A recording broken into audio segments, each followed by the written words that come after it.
Il sindaco di Ascoli Guido Castelli ci parla ai nostri microfoni della questione dell'IMU che nella città di Ascoli è risultata la più bassa delle Marche.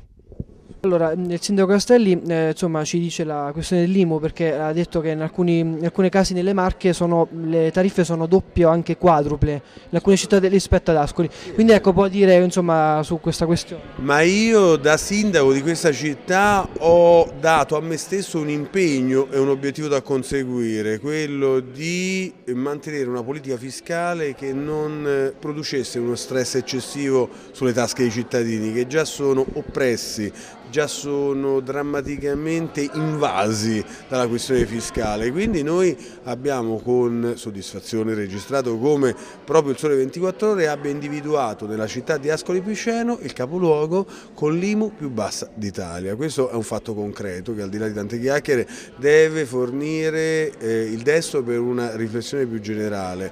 Oggi è possibile tenere basse le tasse se solo ci si adopera per una rivisitazione complessiva importante della spesa pubblica. Noi abbiamo tagliato sprechi, noi abbiamo ridotto i consumi, noi abbiamo cercato di fare risparmi per fare in modo che le nostre politiche sociali, culturali, di welfare potessero essere portate avanti senza ricorrere ad un esagerato carico fiscale. Penso che da questo punto di vista io possa dirmi soddisfatto perché i dati sono sotto gli occhi di tutti e abbiamo raggiunto questo obiettivo. Continueremo nel 2014 quando, ahimè, la legge di stabilità già annuncia una vera e propria carnevale fiscale in cui si rischia ancora una volta che il cittadino, specie quello che paga le tasse, debba sopportare il peso di tante politiche pubbliche che invece dovrebbero essere riviste, risagomate e probabilmente rese oggetto di risparmio. Insomma, senza fretta ma senza sosta, come dico io a me stesso sempre, cerchiamo di realizzare tante cose